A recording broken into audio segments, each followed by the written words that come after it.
Hey, what's up? It's Cecily from Drive Girl Drive, and I wanted to do a story time. It's been a minute since I did a story time, and I think you guys are gonna like this one. It's not necessarily funny, but it's inspirational. You know, I like to share a good human story. So here we go. I was driving in Hollywood. I got a ping to pick up somebody in what felt like a medical office building or something like that. You know, so I was like, okay, we'll see what's going on over here.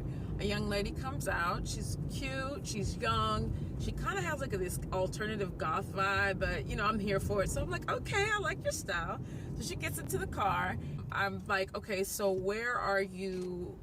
I'm sorry, I just looked at my daughter's car. I was like, so where are you going? And I'm about to confirm her address because it's one of those streets that has a south and a north and all that kind of stuff. So she goes, oh, I'm going to such and such north. It's a hospital. And I was like, oh, are you okay?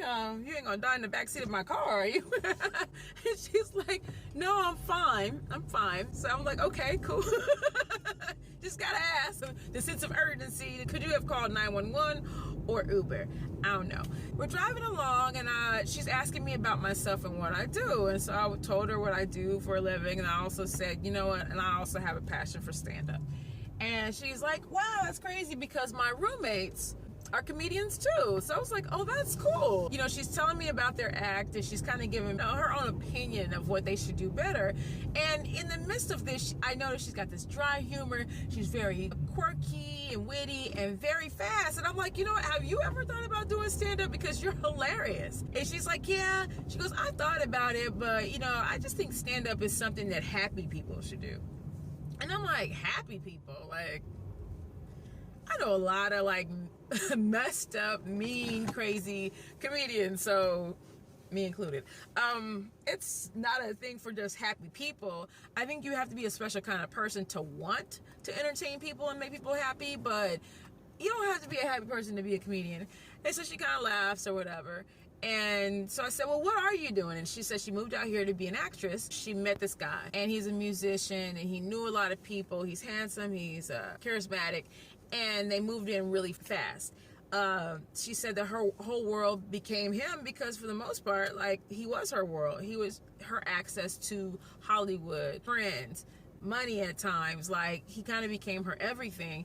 And also at the same time, he took advantage of that he started to abuse her verbally, emotionally, that he put his hands on her a few times, and the last time he did it, she was like, I gotta go. And so that's how she found her roommate situation right now. She's just trying to like come out of that situation, figure out what happened, what went wrong, and get over it, you know, to heal. I said, you know, point blank period, like, I've been in abusive relationships. I've been in situations where people made it their duty to like try to destroy my self-esteem, my self-worth. People who really just couldn't stand me to be happy, who extracted everything they could from me just so that they could use me as some sort of source of energy.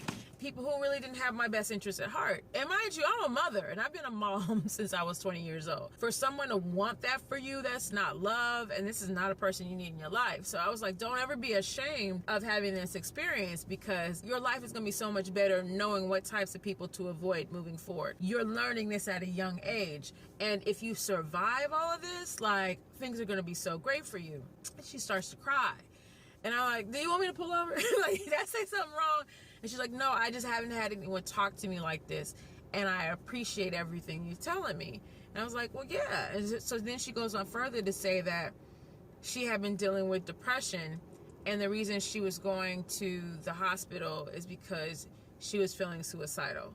And she had dealt with depression before, so she knew the warning signs, but she was at such a low point. She was like, I need to get back on my medication and get back into therapy as fast as possible, and going to the emergency room and telling them how she felt and that kind of thing will get the whole ball rolling, especially because she didn't have insurance. She talked about that process a little bit, and she goes, when you asked me where I was going, I was so embarrassed to say I was going to the hospital. And I was like, you know what, if you've learned nothing else about being in this car with me, Like, I'm not gonna judge you. I've been on all sides of the coin. I've been up, I've been down, I've been rich, I've been poor, I've been happy, I've been sad, I've been depressed, I've been clinically depressed, I've had treatment, I've gone to therapy, I've been on medication. Like, there's nothing wrong with getting help. I mean, we put so much energy in our exteriors and our bodies and kind of forget that our mind needs some help too. Our mind needs exercise too.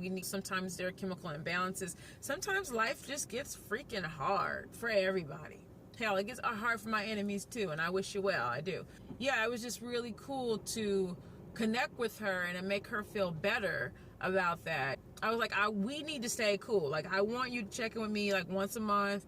Let me know what you got going on. If you're gonna do stand up, I want to be there to support. Gave her my Instagram information. I know she followed me, but I can't find her on my list, so I don't know what happened there. And I really wish that that I would have grabbed her number or something, because I kind of would have, like, you know, forced myself on her just to see if she was okay.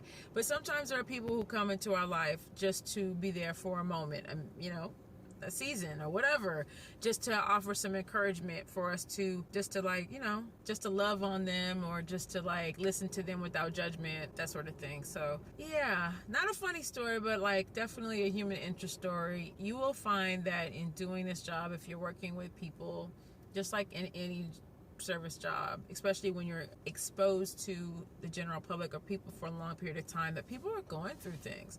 I've got so many stories about people like breaking up with their fiance, or moved to this country and now you want to come home because you hate it, and my girlfriend's cheating on me, I don't know what to do. Like, I hear these things, I hear people talk about it, I've had people open up to me, I've heard people talk about this stuff, and it's just like, wow, you know, like, at the end of the day, it's like you're doing a job, but it's like people need help and compassion and all that jazz. Anyway, if you like this story, if you have a similar story, or if you've ever been in that position where maybe you were writing with somebody and you were like, hey, like, what do you think about this? I don't know. Share it in my comments. Let's get a dialogue going. If you're not subscribed to my channel, please subscribe. I talk about rideshare, starting your own business, being a entrepreneur, and loving yourself. Who else is gonna love you? Nobody. Well, Jesus is always gonna love you. Probably your parents, and, you know, that guy who thinks you're the one who got away. I don't know. If you're not subscribed, what are you doing? Will you just stop right now? Stop what you are doing right now and subscribe. Because I like you and I want to see your smiling face. Peace out. One love. Okay, bet.